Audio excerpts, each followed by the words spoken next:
Semangat pagi lifelong learners, apa kabar? Welcome back to DT Talk, Digital Transformation Talk. Acara mingguan kita yang pastinya di mana kamu bisa tanya apa saja tentang digital transformasi langsung dari expertnya. Perkenalkan saya Silvi, di mana 1 jam ke depan kita akan ngalor ngidul, kita akan ngulik, kita akan kupas tuntas tentang digital transformasi. Nah, minggu kali ini, di TikTok kali ini kita akan ngebahas masih di lingkup ITSM, tapi lebih ke service desk-nya nih, karena kan beberapa minggu lalu kita sudah bahas ya tentang gimana sih cara ngadopsi ISO 20.000 di suatu perusahaan. Nah, kali ini kita akan agak deep lagi, kita akan bahas tentang service desk-nya nih. Dan yang pastinya Silvi nggak akan sendiri karena Silvi nggak ngerti, jadi kita akan panggil expert kita yang memang sudah ngerti banget tentang service desk. Beliau itu adalah konsultan di Multimatic untuk ITSM. Dia sudah dan sedang melayani banyak perusahaan untuk implementasi ITSM. Siapa lagi kalau bukan Agnes. Hai Agnes. Hai Silvi. Apa kabar? Kabar baik nih Silvi. Sehat, Kamu gimana? Ya? Sehat. Kamu juga ya harusnya sehat ya. Sehat. Gimana? Sudah booster? Sudah. Kamu juga udah booster ya? Kemarin aku baru booster soalnya, dan ya kita mendukung program pemerintah ya, supaya agar sehat semua. Yes. Dan Semoga COVID ini segera betul pergi. sekali Agnes. Jadi jangan lupa kita tetap prokes ya, walaupun udah melandai tapi kita tetap harus prokes supaya ya aman sejahtera, apalagi udah mau liburan ya nih. Iya betul. Kita harus sehat-sehat semuanya. Ya. Agnes, thank you ya udah datang. Hari ini kita mau sharing nih tentang ruang lingkupnya ITSM, karena kan aku tahu kamu expert nih di ITSM, jadi aku pengen tanya-tanya tentang ITSM. Kita mau belajar bareng-bareng lifelong learner semuanya, supaya biar di dalam bulan puasa kita tetap haus ilmu. Ya, betul. Biar bisa bermanfaat. Tetap bertumbuh untuk ilmunya gitu Yes, ya. benar sekali. Agnes, mungkin boleh disapa dulu teman-teman lifelong learners. Mungkin ada yang belum kenal kamu nih, jadi mungkin disapa dulu. Oke. Hai teman-teman semua lifelong learners, saya Agnes. Saya konsultan di Multimatic pada saat ini, konsultan ITSM, dan saat ini saya membantu teman-teman Multimatic untuk klien-klien di Multimatic untuk menangani dan memberikan solusi di organisasi mereka gitu. Lumayan padat ya jadwalnya sekarang ya. Iya, lumayan ada beberapa project atau beberapa klien ya yang membutuhkan bantuan kita untuk meresolve permasalahan dari mereka. Oke, ini tepat banget nih kita undang Agnes supaya bisa share juga good practice-nya ya. Selain nanti kita juga akan ada bahas best practice, ada juga bahas framework yang terkait ITSM. Nah, dari sisi konsultan kamu bisa share good practice-nya Agnes ya. Iya, betul. Biar cocok nih teori sama prakteknya nyambung. Iya, benar. Iya nih Agnes, aku mau nanya nih, kemarin kan ada sedikit baca-baca tentang service desk ya, tentang ITSM-nya. Cukup kan aku non IT ya. Nah, cuman pingin ngulik sebenarnya service desk itu apa sih? Karena ada satu tagline-nya service desk yang aku dengar ya, single point of contact ya. Nah, itu tuh sebenarnya service desk ini apa sih di dalam service desk itu sendiri apa? Terus di dalam organisasi itu fungsinya apa sih, Nes? Oke, kita ngomongin service desk ini secara santai aja ya, Silvi ya. Secara bahasanya juga kita pakai bahasa awam aja ya. Jadi service desk ini adalah single point of contact. Jadi satu kontak terpusat gitu ya dari IT untuk menerima keluhan atau permintaan dari user atau customer di organisasi. Jadi di organisasi itu kan ada user dan customer yang menggunakan layanan-layanan IT. Nah, apabila mereka mengalami gangguan, dan mereka mau meminta request layanan gitu ya, tidak langsung ke IT-nya, tim IT, tapi melalui si service desk ini. Nah, sebagai single point of contact dari IT, service desk ini juga sebagai wajahnya IT. Jadi dia harus mempunyai performance communication skill yang baik gitu ya. Kemudian knowledge-nya terhadap IT juga harus mumpuni. Jadi harus punya basic IT, sehingga nanti pada saat memberikan resolusi atau penyelesaian masalah atau memenuhi permintaan dari user atau customer, dia dapat melakukan itu gitu. Coba bayangin Sylvie misalkan service desk-nya nggak ngerti tentang IT atau dia communication skill-nya jelek gitu ya. Pada saat user minta, nanti si user jadi tidak puas ya dengan layanannya. Seperti itu sih Sylvie. Betul-betul. Nah kan kamu tadi ada bilang wajahnya IT. Cuman kayaknya kalau untuk penjelasan yang tadi singkat agak sedikit similar sama customer service.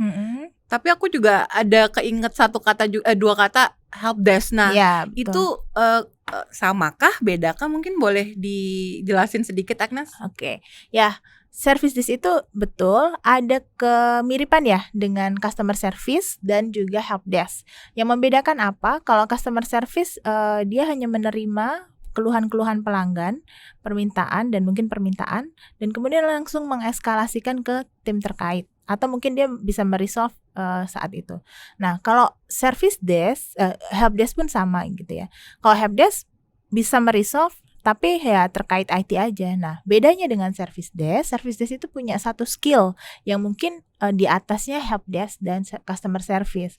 Kalau service desk dia harus punya satu skill untuk menganalisa, menginvestigasi dan mendiagnosis layanan keluhan dan permintaan yang diminta itu seperti apa, nanti akan dieskalasi kemana, dan ini resolusi yang tepatnya itu seperti apa. Jadi ada skill untuk analisis, mendiagnosa dan melakukan ini ya, eskalasi dan mengklasifikasikan semua permintaan atau keluhan dari pelanggan, seperti itu Sylvie. Oke, nah berarti sangat ya beda ya berarti fungsi ininya ya. Jadi kalau bisa dibilang service desk itu manfaatnya itu seperti apa itu, Agnes? Misal apakah satu perusahaan itu memang wajib ada yang namanya si service desk kah? Nah, itu mungkin bisa dijelasin, Agnes, untuk manfaat si service desk ini yang paling josnya itu apa sih?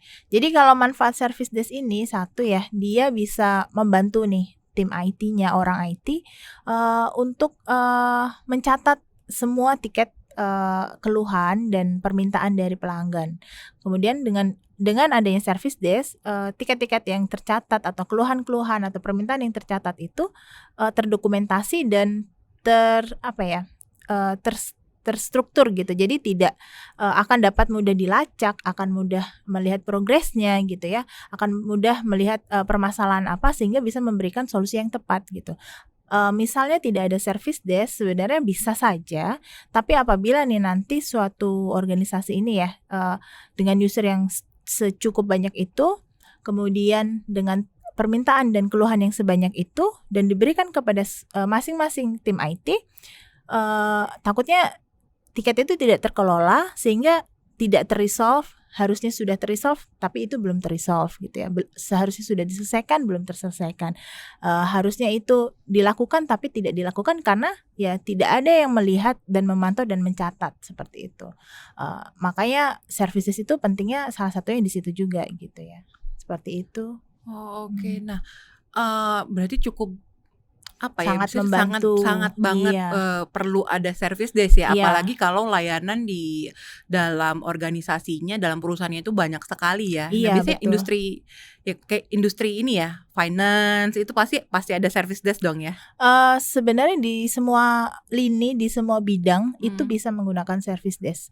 Karena yang kita pakai ini service desk untuk internal ya, internal IT. Jadi bukan ke customer eksternal, tapi kita ke customer internal. Jadi semua user internal yang menggunakan layanan di IT itu meminta atau mengeluhkan insiden IT itu kepada service desk gitu. Jadi mau semua bidang pekerjaan atau perusahaan pun bisa menggunakan service desk seperti itu. Oke. Nah, ada kriteria khusus nggak sih perusahaan yang besar aja nih? Kan kalau industri berarti semua industri bisa ya, Nes ya. Tapi kalau misalkan untuk size dari perusahaannya itu apakah ada kriteria? Oh, kalau masih 50 ke bawah atau masih 100 ke bawah itu mah nggak usah lah, atau dari banyaknya layanan, atau gimana sih kriteria suatu perusahaan itu disarankan untuk menggunakan ada fungsi service desk-nya atau tidaknya itu? Sebenarnya kalau untuk kriteria khususnya itu tetap tergantung dengan organisasi masing-masing ya Sylvia. Jadi misalkan nih dilihat juga satu dari besarnya atau kematangan dari organisasi IT-nya. Jadi di suatu perusahaan itu pasti punya satu organisasi IT. Apabila di situ hanya mungkin masih organisasi IT-nya kecil dan memang perusahaan itu kecil, ya mungkin bisa dipertimbangkan layanannya juga otomatis kecil ya. Nah, bisa dipertimbangkan tidak perlu dulu nih untuk menerapkan service desk. Tapi apabila memang layanannya dilihat juga tadi organisasinya bentuknya sudah besar atau matang atau belum, kemudian jumlah layanan yang disediakan IT kepada user itu apakah sudah cukup banyak gitu ya sehingga memerlukan service desk atau tidak gitu. Dan jumlah user IT-nya gitu. Apabila user atau orang di organisasi itu lah, misalkan suatu perusahaan A punya karyawan 100, 300, 400 orang gitu ya. Itu kan sudah sangat banyak ya. Otomatis dengan jumlah user IT yang besar, kemudian jumlah layanan yang disediakan besar dan organisasi IT ini juga sudah cukup matang gitu untuk menangani keluhan dan permintaan dari user, itu sangat perlu service desk. Kalau memang masih sangat kecil gitu ya, mungkin tidak perlu service desk secara khusus, mungkin masih bisa ditangani oleh internal IT-nya gitu. Atau helpdesk itu ya, karena lebih bisa kecil oleh ya. helpdesk saja gitu. Oke. Nah kan tadi kamu ada bilang ya banyak layanan ya. Nah biasanya dan itu layanannya internal. Ya betul. kan? Nah layanannya internal. Biasanya layanan apa aja sih yang memang termasuk di dalam program atau di dalam siklusnya si service desk ini? Yang termasuk layanannya. Apakah misalkan nih kan aku orang non IT ya, misalkan lagi rusak nih handphonenya. Nih bisa nggak sih yang kayak gitu-gitu masuk atau ya maksudnya ada batasan khusus kah untuk layanan atau yang kurang lebihnya seperti apa sih Agnes ceritanya? Ya. Jadi kalau layanan IT itu adalah yang dimaksud adalah layanan yang disediakan oleh organisasi IT untuk user gitu ya. Gimana kita caranya tahu service desk itu melayani keluhan atau permintaan dari user, itu dilihat dari service katalog. Jadi ada lagi nih service katalog gitu ya. Buku menu ya? Iya, service katalog itu seperti buku menu. Kalau misalkan di suatu rumah makan kan ada buku menu. Nah, service katalog itu adalah buku menu layanan IT. Jadi layanan-layanan apa saja yang bisa dilaporkan dan bisa diminta oleh user kepada organisasi IT atau divisi IT lah ibaratnya seperti itu. Jadi layanan yang di luar katalog layanan tersebut tidak ada, gitu, di luar daftar katalog layanan tersebut tidak ada, maka tidak dapat diminta dan tidak dapat dilayani oleh service desk seperti itu. Ibaratnya seperti kita di restoran Itali, kita meminta nasi Padang. Apakah pasti ya service desk adalah pelayannya pasti maaf saya tidak bisa melayani permintaan Anda seperti itu. Oke, nah biasanya yang nentuin layanan-layanan itu dari service desk-nya atau orang IT-nya lagi ya atau kalau yang mendefinisikan daftar layanan tersebut itu orang IT bersama dengan user. Oke. Ya, jadi diskusi bareng user gitu ya. Jadi user meminta layanan IT, nanti dikabulkan oleh IT, di-provide oleh IT tergantung dengan kapasitasnya IT seperti apa gitu ya. Baru nanti dirumuskan atau didefinisikan bersama-sama dengan bantuan salah satunya dengan bantuan seperti konsultan gitu ya. Bersama-sama dengan dengan provider IT-nya, dengan orang IT-nya, kemudian jadilah satu layanan tersebut gitu. Berarti bisa dibilang pegangannya service desk ya si service katalog ya? Betul sekali. Oke. Nah, biasanya kendala-kendala yang terjadi, yang kan tadi kan kamu sharingnya manfaat segala macam ya, dan ada juga ya pastilah ada kendala ya untuk misalkan mau diimplementasiin gitu. Nah biasanya yang jadi hot topics kendala kalau orang mau implementasiin service desk itu apa aja sih Nas?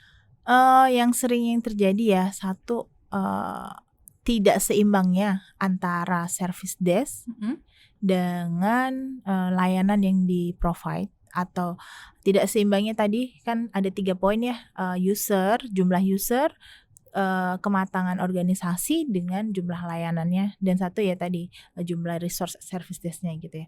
Tidak ada keseimbangan antara mereka ini. Jadi misalkan user yang meminta layanan terlalu banyak, jumlah layanan yang diberikan memang juga banyak gitu ya, tapi service desk-nya mungkin cuma 2 orang.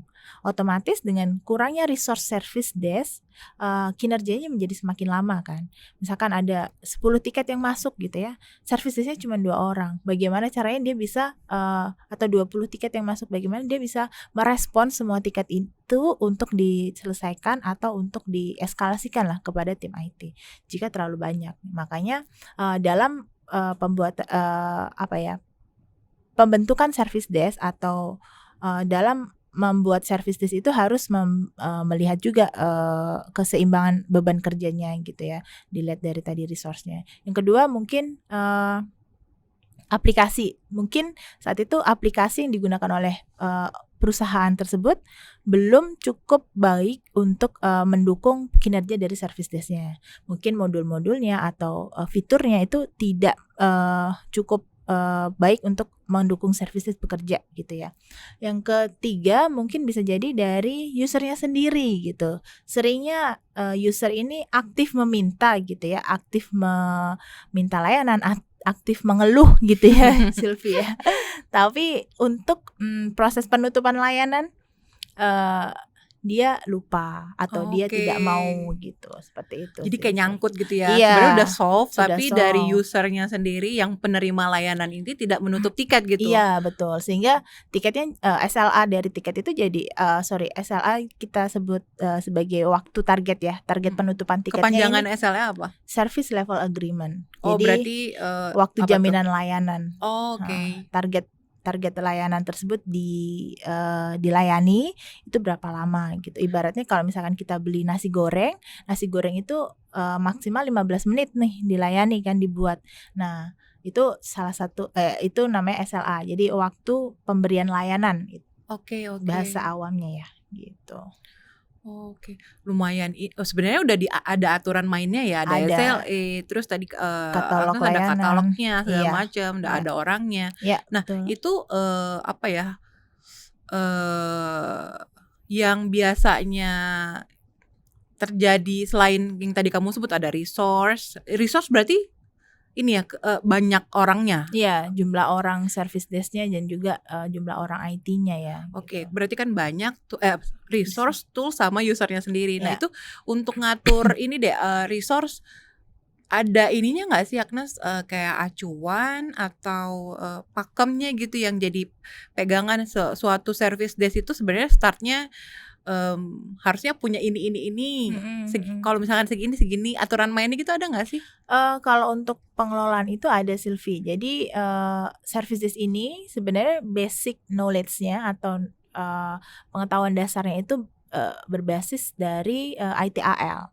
Jadi service desk ini termasuk dari IT Service Management, jadi pengelolaan layanan IT di suatu perusahaan gitu ya. Nah itu basicnya adalah ITAL. Saat ini ada ITAL 3 dan ITAL 4 ya. Jadi kalau misalkan mau menerapkan itu bisa dilihat dari situ. Kemudian kalau ITAL itu mengatur keseluruhan pengelolaan layanan, jadi tidak mendalam gitu ya. Nah kalau mau mendalam itu ada namanya service desk analyst. Jadi suatu training atau training sertifikasi untuk service desk agar dapat lebih matang dalam memberikan layanan kepada user atau customernya gitu. Jadi tata cara untuk melayani seperti apa, tata cara untuk melakukan pencatatan seperti apa, kemudian melakukan penyelesaian masalahnya seperti apa, itu diatur mendalam di dalam training service desk analyst tersebut. Nah, kemudian ada lagi untuk mengontrol nih, apakah sudah benar yang dilakukan sebagai service desk gitu ya, atau mungkin proses-proses manajemen layanan yang lainnya itu menggunakan ISO 20000. Nah, jadi dasarnya atau standarnya itu menggunakan ITAL, kemudian dan juga SDI atau Service Desk Analyst ya, dari SDI Institute. Service Desk Institute, kemudian mengontrolnya apakah standar tersebut sudah diterapkan dengan benar, itu menggunakan ISO 20000 salah satunya. Seperti itu. Oke, sebenarnya aturan mainnya udah clear sudah ya. Sudah jelas semuanya, betul. Oke. Nah, tadi aku mau ngebahas tentang si resource-nya sih. Nah, menurut kamu resource seperti apa sih yang memang dibutuhkan perusahaan atau si si organisasi service desk-nya sendiri ya. Itu tipikalnya yang kayak apa sih? Maksudnya yang orangnya harus kayak apa? Karena kan tadi ada kayak ada ngerti IT-nya, tapi dia juga harus bisa kayak, karena kan dia yang akan menerima keluhan kan ya. Jadi kan itu kayak harus orang-orang yang benar-benar tahan yang mentalnya ini nih. Seperti apa sih yang jadi kriteria orang-orang service desk ini? Oke, yang jadi kriteria tuh ya sebenarnya semua orang bisa menjadi service desk karena nantinya di awal itu kan pasti akan ada di training IT basic-nya ya, IT basic, kemudian ITIL basic gitu ya. Kemudian nanti juga akan di training communication skill, kemudian nanti soft skill untuk penanganan customer seperti apa gitu ya, itu nanti pasti akan di training. Jadi sebenarnya semua orang bisa menjadi service desk, tapi akan lebih baik kalau orang tersebut punya kemauan untuk belajar, terus kemudian mentalnya kuat karena kan pasti akan mendengar keluhan-keluhan dari user dan customer gitu ya. Kemudian yang ya akan lebih baik kalau punya basic knowledge IT gitu. Tapi kalau misalkan tidak punya pun tidak apa-apa. Nantinya pasti akan di training ya untuk service untuk IT gitu. Sil, kayaknya gue lupa deh tadi kan kamu nanya ya, apa sih yang harus dimiliki oleh service desk gitu ya. Tadi selain apa yang harus diperhatikan tentang service desk gitu ya, selain tadi jumlah orang, kemudian ukuran organisasinya, kematangan organisasi, kemudian jumlah usernya, itu ada satu lagi Sil, yaitu kompetensi yang harus dimiliki oleh service desk. Meskipun tadi sempat kita bahas ya di depan ya, tapi ini kita dalemin lagi ya sedikit kita pertajamin lagi. Pertajam lagi. Jadi kompetensi apa sih yang harus dimiliki ya tadi? Satu, skill untuk menangani user atau customernya gitu ya, kemudian skill dari IT-nya gitu, jadi harus punya basic skill IT, skill untuk menganalisa, analisisnya juga harus mendalam, dan kemudian skill untuk mengorganisasi karena kan dibutuhkan pencatatan, kemudian eskalasi, ya seperti itu juga dibutuhkan oleh service desk gitu ya. Nah, tadi kamu nanya mengenai apa sih study case terkait service desk yang pernah saya tangani gitu. Sebenarnya ada banyak banget sih. Aku kasih contoh mungkin 2 kali boleh, ya. Boleh. Waktu soalnya Iya siap. Di 2 jenis yang industri. Paling inilah, yang paling memorable, yang benar-benar boleh. mungkin bisa membantu lifelong learners ya nih. Oh, ini aku relate banget nih masalah yang ini nih, kendala yang ini nih aku susah nih apa ya. Mungkin buat kasih pencerahan ke lifelong learners nih. Iya, siap. Nah, aku ada 2 nih contohnya ya. Yang pertama di industri telco. Jadi waktu itu saya menangani masalah service desk untuk kompetensinya Sil. Jadi service desk ini tidak mempunyai skill kompetensi yang merata dan cukup ya untuk melayani user atau customer di perusahaan tersebut gitu, sehingga efeknya apa? Efeknya besar sekali Sylvie. Jadi salah satu fungsi services kan juga mencatat kepuasan pelanggan terhadap pelayanan IT gitu ya. Nah, dengan services yang tidak cukup skillnya gitu ya dalam menangani keluhan atau permintaan dari user, otomatis user pasti akan marah gitu ya. Kepuasannya terhadap pelayanan IT dari divisi IT pasti akan turun gitu ya. Padahal mungkin salahnya bukan di tim IT-nya, tapi di service desk-nya ini yang nggak oke nih dalam memberikan layanan atau menjembatani antara si user dan divisi IT gitu ya. Nah, si service desk ini skill kompetensinya nggak sama nih untuk setiap orang. Jadi untuk di situ ada banyak service desk-nya. Jadi karena itu perusahaan yang sudah sangat besar gitu, yang terkenal di Indonesia, otomatis usernya pun banyak ya. User banyak, kemudian layanan IT yang disediakan juga banyak sekali. Nah, service desk ini juga dibutuhkan banyak untuk menangani user ini kan. Nah, tapi si service desk ini tidak merata skillnya atau kompetensinya gitu. Ada yang lebih pinter, ada yang biasa-biasa saja gitu. Ada yang paham, ada yang tidak paham-paham seperti itu. Jadi hal ini yang kalau pas dapat services yang baik ya user puas, kalau dapat services yang nggak baik kerjanya ya jadi banyak keluhan seperti itu. Nah ini kemarin masalah ini akhirnya ditanganilah oleh tim konsultan oleh saya salah satunya untuk bagaimana nih agar si services ini dapat berjalan dengan baik lagi gitu ya, memuaskan kepuasan pelanggan seperti itu. Ya, Nas, tiba-tiba keinget nih. Tadi kan kamu udah share kendalanya ya tadi yang di industri sebelumnya telco ya. Nah, telco ada masalah di kompetensi yang nggak merata. Ya. Nah, kalau menurut kamu nih as expertnya untuk misalkan di salah satu perusahaan lifelong learners ada juga nih ada masalah yang serupa. Solusinya kalau misalkan nemu yang kayak gitu gimana ya sebaiknya? Oke. Jadi kalau misalkan tadi ya ada kendala seperti itu, jadi kompetensi untuk servicesnya nggak merata nih, biar tidak terjadi penurunan kepuasan pelanggan nih ya terhadap kinerja IT gitu ya.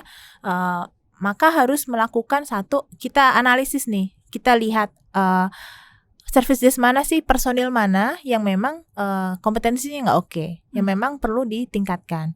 Kita lakukan pencarian atau analisis orang-orang itu mana saja yang perlu ditingkatkan knowledge-nya.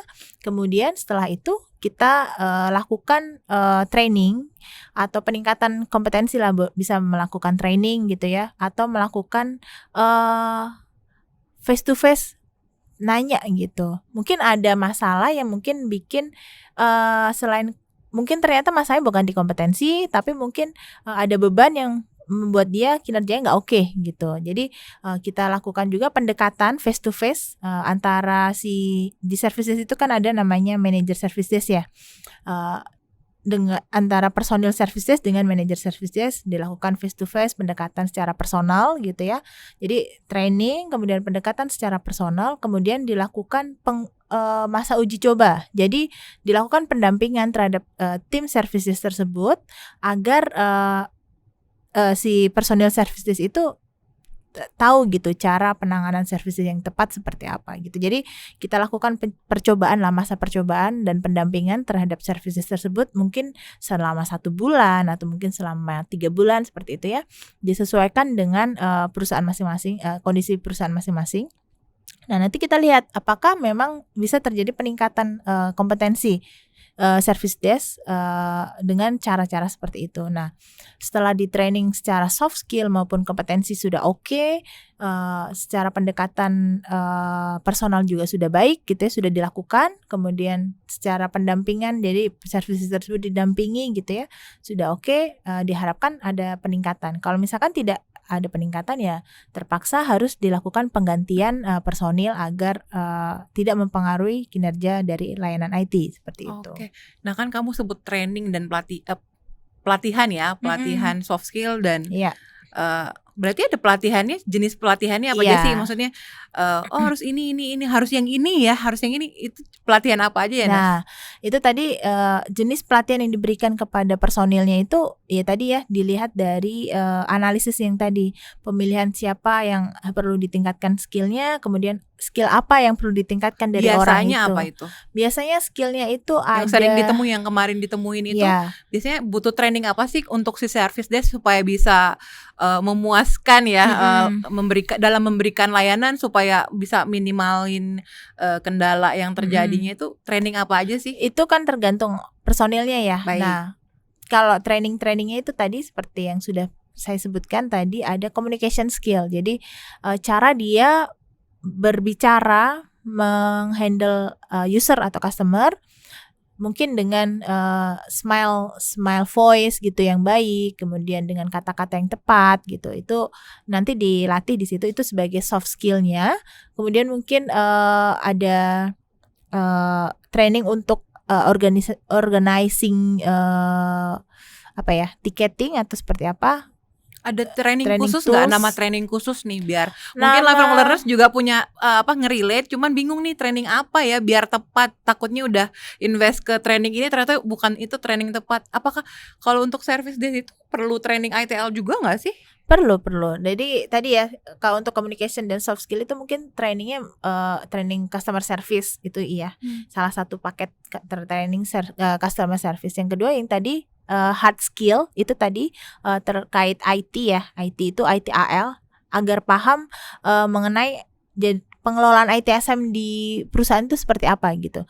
Jadi dia tadi paham kan di dalam service desk itu dia memang menerima keluhan, dia menerima permintaan. Nah, permintaan itu sebenarnya dibagi menjadi beberapa ya. Ada permintaan untuk permintaan yang tidak mengubah sesuatu, ada yang permintaan mengubah sesuatu. Nah, itu namanya changes gitu ya. Masuknya ke ticket changes. Nah, permintaan-permintaan itu kan kalau kita punya skill basic ITAL atau ITSM, itu kita tahu ini permintaan yang akan mengakibatkan perubahan change, maka dari itu permintaan ini masuknya ke tiket change, atau ini permintaan yang memang tidak mengubah apapun maka bisa masuk ke tiket request gitu ya. Nah, itulah pentingnya basic IT basic knowledge mengenai ITAL atau ITSM. Makanya perlu di training tadi ITAL sebagai basic untuk mengerti mengenai ITSM, nanti tiket-tiketnya seperti apa, dan ya tadi training soft skillnya. Kemudian kalau udah service desk analyst itu harus biasanya lebih ke manager service desknya, jadi biar bisa mengatur bagaimana sih kinerja dari si personil service desknya seperti itu. Oke, ya mungkin kalau yang service desk analyst itu lebih ini ya, menganalisa kinerja si service desk itu ya, bisa dibilang kayak gitu ya, supaya untuk adanya improvement nanti ke depannya service desk-nya gimana gitu, kurang lebih begitu ya. Betul. Oke. Seperti itu. Nah, makanya kemarin dilakukan pendekatan itu dan ya puji Tuhan terjadi peningkatan gitu. Itu salah satu contohnya ya, Sylvia. Ya itu harusnya sih relate ya ke lifelong learner semuanya. Maksudnya memang kadang suka ada SDM knowledge SDM itu suka nggak merata walaupun misalkan sudah mendapatkan informasi yang sama, knowledge yang sama. Itu mungkin harus semangat tuh atasannya untuk bisa melakukan pendekatan ya biar terjadi pemerataan knowledge gitu ya untuk service desk-nya. Oke. Nah, kalau misalkan ya telco lah, kita ambil tadi telco ya. Mungkin kalau yang lain gitu Nas, mungkin ada cerita yang lain gitu. Ada salah satunya juga di perusahaan oil, Sylvie. Wow. Nah, jadi sebenarnya ini mungkin bukan masalah ya, tapi ini lebih ke peningkatan knowledge tapi di sisi mungkin agak di luar service desk-nya nih. Jadi tadi service desk itu kan tadi fungsinya satu, mencatat tiket keluhan, mencatat tiket permintaan, kemudian mencatat kepuasan customer. Jadi apakah customer puas nih dengan kinerja IT atau tidak gitu ya. Kemudian yang terakhir ini juga sebenarnya mencatat resolusi yang telah diberikan kepada customer.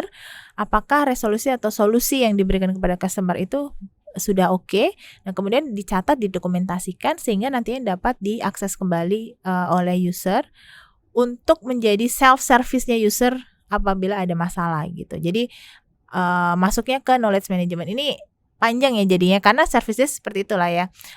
Memang service desk itu ada di ITL. Nah, saling terkait antar prosesnya, Sylvie. Jadi service desk itu terkait dengan satu insiden. Kalau misalkan kalian teman-teman familiar ya dengan insiden manajemen, insiden, request, problem itu insiden yang berulang terus, kemudian dicari akar masalahnya masuk ke problem. Nah, kemudian ada juga change, jadi tadi permintaan yang mengubah itu masuknya ke tiket change. Nah, kemudian knowledge juga masuk. Knowledge management ini tadi solusi-solusi yang telah diberikan yang bisa menyelesaikan keluhan-keluhan itu didokumentasikan, nantinya dapat dibaca oleh user untuk menyelesaikan masalah mereka secara self-service gitu. Jadi mengurangi beban service desk juga sebenarnya. Nah, di perusahaan yang saya mau ceritakan ini,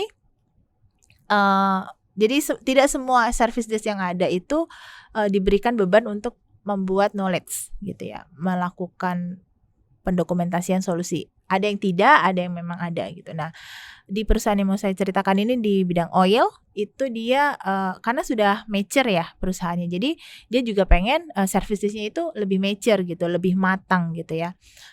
Jadi dilakukan penambahan skill kepada service desk untuk mengelola pengetahuan atau knowledge di service desk-nya gitu ya. Caranya apa ya? Jadi mereka di training knowledge management gitu ya. Kemudian setelah di training dilakukan workshop, kemudian dilakukan pembuatan mereka diuji untuk melakukan pembuatan knowledge. Jadi sehingga nantinya semua solusi-solusi yang diberikan oleh service desk kepada user itu didokumentasikan semuanya. Kemudian nantinya dapat diakses oleh user untuk self-service penyelesaian masalah. Seperti itu, Sylvie. Oh, itu bisa dibilang kayak kitab sucinya service desk di perusahaan itu gitu ya? Iya, betul. Nanti jadinya artikel-artikel nih, Sylvie. Oh, bentuknya artikel ya? Bentuknya artikel. Oh, bukan kayak buku atau maksudnya bukan kayak kalau artikel semua berarti itu kumpulan artikel Iya, semua? kumpulan artikel, betul. Bisa bukan jadi buku. Pertanyaan jawaban bukan begitu ya? Kalau itu FAQ ya, FAQ itu bisa sih, itu salah satu knowledge management juga. Cuman untuk yang solusi masalah dari insiden ini kan harus detail ya, masalahnya apa, solusinya itu harus detail. Kenapa ini solusi diberikan gitu. Jadi makanya bentuknya artikel. Memang sih bukan artikel yang tebel, enggak. Jadi memang satu lembar artikel. Solusinya apa, masalahnya seperti apa, masalahnya apa, solusinya apa gitu. Jadi mungkin satu masalah satu lembar artikel gitu ya. Cara penanganannya seperti apa, nanti dari tahap A sampai tahap C gitu misalnya. Oh seperti ini, misalkan masalah aplikasi yang rusak, oh berarti ini karena apa, penanganannya seperti apa, itu harus dijelaskan kan Sylvie, nggak bisa cuman penjelasan singkat gitu. Nah, makanya menjadi satu artikel gitu. Nah, artikel-artikel ini nantinya ya menjadi satu kayak kumpulan, tapi nggak bisa dalam bentuk buku, tapi kan saat ini kita sudah paperless ya, jadi bisa tersimpan di dalam aplikasi service desk gitu. Jadi nanti bisa diakses oleh user apabila ada keluhan atau meminta layanan gitu. Misalnya ada keluhan yang memang di situ sudah ada di artikel, nanti services akan menyampaikan kepada user, Bapak sudah ada solusinya di sini, Bapak mungkin bisa akses di nama artikelnya apa gitu. Jadi nanti tinggal si usernya self-service untuk penyelesaian itu sendiri. Berarti bisa dibilang si knowledge management ini, si buku artikel ini bisa dibaca sama siapa aja ya? Memang dia umum gitu ya? Iya, betul. Oh, karena dia kumpulan dari insiden yang terjadi gitu? Ya, solusi-solusi dari insiden yang telah terjadi. Oke. Wow, lumayan ini ya, jadi kayak tambah satu lagi nih. Tadi baru tahu soal service desk, sekarang ada knowledge management lagi. Jadi lumayan lebar nih ilmunya gitu ya. Tapi kalau mau direlatin ke kehidupan sehari-hari ya benar juga ya, itu mungkin bisa dibilang si knowledge management ini kayak pengalaman jurnal ya. Pengalaman, betul. Jadi ada insiden apa, betul, dan solusinya ditulis, solusinya ditulis. Iya, betul. Supaya ingat. Iya, supaya kalau misalkan ada insiden itu ya tahu gitu, bisa kita caranya gini, ya udah aku bisa nyelesain sendiri gitu, tidak tergantung dengan service desk. Itu juga fungsinya apa, Sylvie, selain itu mengurangi beban service desk gitu ya. Jadi kalau misalkan punya seperti itu kan user bisa self service ya untuk penyelesaian itu ya. Beban service desk untuk membantu menyelesaikan itu juga berkurang kan gitu. Jadi mengurangi beban kerja dari service desk itu sendiri. Terus kalau nggak usah udah berkurang, nggak dibutuhin dong, nggak gitu juga. Oke, terus ini biar beban service berkurang, banyak sekarang perusahaan, Sylvie, yang melakukan otomasi gitu. Oh, tadi kan kamu udah sebut tools ya di awal ya, berarti betul. dari nggak apa-apa Nas, ini memang bisa maju mundur cantik. Berarti tadi yang aku bisa ingat yang tadi ya ada, berarti SDM harus di iniin. Terus tadi tools juga penggunaan tools itu sangat penting di dalam service desk. Biasanya apa aja sih tools yang biasanya well known untuk ITSM tools itu, Nas? Jadi karena kan kita udah mau ke digital informasi ya Sylvia. Jadi service desk pun harus bekerja dengan efektif dan cepat gitu ya. Betul sekali. Kalau dulu mungkin pas service desk pakainya telepon atau email gitu ya. Atau surat, nggak mungkin. Surat cinta. Balik ke 80s. Jadi bisa telepon atau email. Nah saat ini sudah banyak perusahaan yang mencoba bertransformasi dengan melakukan otomasi service desk, membantu service desk dengan menyediakan tools layanan gitu ya. Toolsnya banyak Sylvie. Kalau mau ini boleh nih sebut merek. Iya, maksudnya yang ada service desk, ada tools untuk membantu service desk, dan itu ada berbagai macam merek atau berbagai macam jenis ya gitu. Bisa dicek di Google ya, Bisa yang masuk dicek di di Gartner Google ya, setahu karena aku ya. kita Benar ya. Oke. Nah, apa namanya? Mungkin boleh ini Nas nyambungin ke kita punya topik ya yang pertama tadi. Topik ini kan digital transformasi. Nah, biasanya bukan fungsi, apa sih yang bisa dilakukan SD ya, maksudnya service desk ini untuk bantu dalam transformasi digital itu di suatu perusahaan itu? Ya, dengan adanya tools yang tadi ya Sylvie untuk mengotomasi, itu nggak hanya membantu service desk aja, itu juga bisa membantu user atau perusahaan untuk lebih kinerja itu lebih efektif gitu. Jadi misalkan nih, kalau belum ada tools, mungkin kita meminta ke service desk cuman bisa dari kantor. Dengan adanya tools yang terintegrasi, tadi tools yang khusus service desk ada juga bisa melalui chatbot. Nah, dengan adanya dua teknologi ini, tools dan chatbot gitu ya, dimanapun user berada, itu bisa meminta bantuan service desk dengan mengeluhkan keluhan atau permintaan kepada service desk untuk diperbaiki. Apabila ada masalah, diperbaiki agar dapat berjalan dengan normal kan. Itu otomatis mengurangi waste time gitu ya. Kalau misalkan kita bisa jalan normal lagi kan, produktivitas kita juga meningkat lagi gitu ya. Nah, dengan adanya tools ini membantu user dari mana saja bisa meminta layanan atau mengeluhkan perbaikan layanan kepada service desk gitu. Jadi ya fungsinya dengan adanya transformasi ini ya kinerja dan produktivitas user jadi lebih meningkat, karena apabila ada keluhan dapat langsung di-solve oleh service desk atau diketahui oleh service desk untuk dieskalasi ke tim IT gitu kan. Kalau ada permintaan terkait produktivitas user ya bisa dipenuhi ya oleh service desk dan tim IT seperti itu. Jadi otomatis pasti membantu digital transformasi terkait tools service desk itu membantu banget user atau perusahaan untuk lebih produktif seperti itu. Benar sih. Sekarang mah kalau nggak cepet ya agak bisa tertinggal betul. Ya. Apalagi kan kemarin ya Sylvia, pandemi kan harus di rumah gitu ya.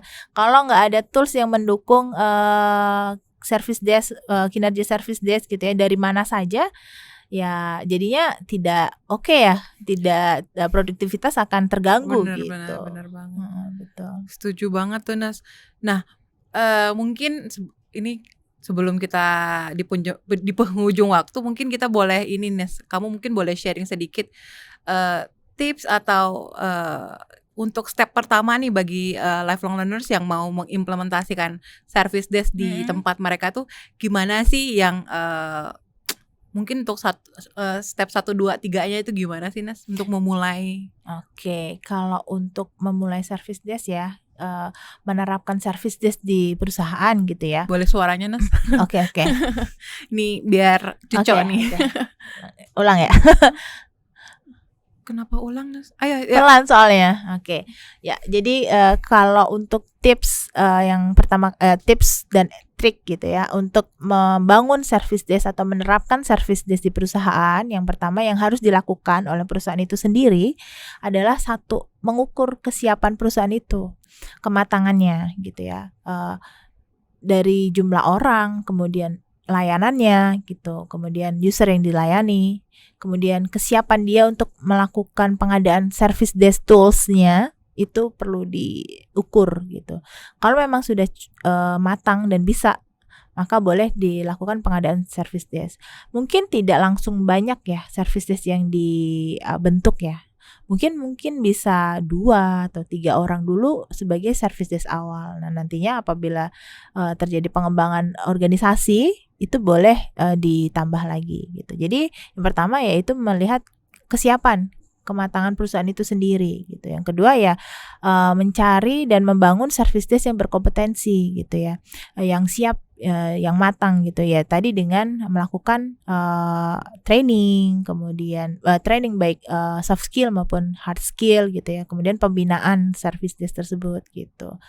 Seperti itu sih Sylvie. Oke, berarti kembali lagi ya untuk kita bisa implementasiin sesuatu baik si service desk ataupun yang lain, tetap harus yang diperlengkapi adalah orangnya ya. Ya, betul. Sebelumnya ya kita harus recheck maturity-nya dulu ya. Ya, betul. Udah di mana, di gap dulu ya. Ya. Dianalisa dulu, gap analysis ya. Itu penting banget. Yang pertama tadi cek maturity-nya dengan melakukan IT maturity level analisa gitu, assessment. Ya itu bisa kita bantu ya. Masuk nih Agnes nih. Oke, berarti kan kalau udah cek maturity-nya dan kita siapin orangnya karena ya yang akan menjadi, bisa dibilang sih service desk ini penengah dari yang pemberi layanan sama penerima layanan. Jadi dia benar-benar harus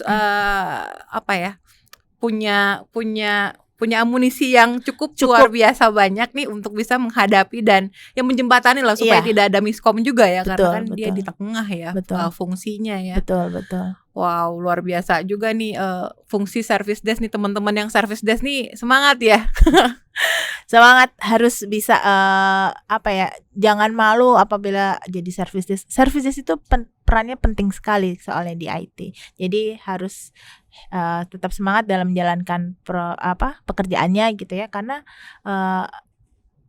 salah satu poin penting di IT itu ya service desk gitu. Iya, karena semua part di IT lah itu semuanya penting ya. Kayak nggak ada kelingking ya kan? Iya. Aneh ya, bukan ya? Walaupun kayak kelingking buat apa sih? Tapi kan kalau kalau nggak ada kelingking juga kan timpang ya. Betul. Seperti itulah fungsi si service desk-nya ini ya. Betul. Wah, luar biasa Agnes, thank you untuk knowledge-nya, untuk insight-nya. Aku boleh simpulin berarti service desk itu adalah wajah IT dan dia garda terdepan IT terdepan ya. Udah ini ya. Pandemi sih garda terdepannya kan dokter ya. Nah, kalau di organisasi IT berarti si garda depannya si service desk ini. Betul. Oke, dan ya biasanya problem atau pain point-nya suatu perusahaan itu di resource, di kemampuan SDM-nya, terus apalagi tadi Nes, toolsnya segala macam. Jadi ya kalau memang mau mengimplementasikan service desk di perusahaan, lifelong learners bisa assess dulu nih maturity-nya, kemudian kemudian next step ya kalau udah ketahuan seperti apa, bisa persiapin SDM-nya bersama Multimatic tentunya. Tetap ya promo ya nanti ya. Oke, nggak terasa udah 1 jam nih Nes, kurang lebih 1 jam Agnes temenin kita untuk ngebahas tentang service desk. Nah, izin nih Sylvie mau ingetin teman-teman lifelong learners, mungkin boleh ini ya, keep in touch dengan kita di sosial media, karena di sosial media kita bakal banyak yang namanya update dan edukasi terkait nggak hanya ITSM atau nggak hanya service desk, tapi semua ilmu-ilmu yang ya terkait IT dan digital transformasi. Jadi teman-teman jangan lupa ya untuk follow Instagram kita di Multimatics, YouTube kita juga jangan lupa di subscribe di Multimatics ID, dan juga di Facebook. Tetap ada Facebooknya juga kita di Multimatics_ID, dan di LinkedIn kita ada di Multimatics ID. Nah, buat teman-teman yang mau tetap dapat, mungkin ada promo-promo atau apa nanti, jadi jangan pernah kelewatan berita-berita kita di sosial media. Nah, bagi yang teman-teman juga yang mau tadi tertarik nih mau training service desk atau service desk analis atau ITAL, ataupun mau belajar lagi lebih tentang ITSM, jangan lupa untuk selalu bareng kita Multimatic untuk nonton lagi DT Talk, Digital Transformation Talk di setiap minggunya supaya terus ini ya Nas, nambah knowledge-nya terus, biar investasi ilmu ke penuh. atas ya. Betul. Exactly. Oke Nas, nggak terasa udah 1 jam ya. Hampir nih. Hampir 1 Oke. jam. Thank you ya untuk waktunya. Ya, terima Mari kasih kita juga, pamit Sylvie. juga nih ke teman-teman Thank you, lain. teman-teman. Thank you semuanya. Thank Sampai you. jumpa minggu depan. Sampai jumpa.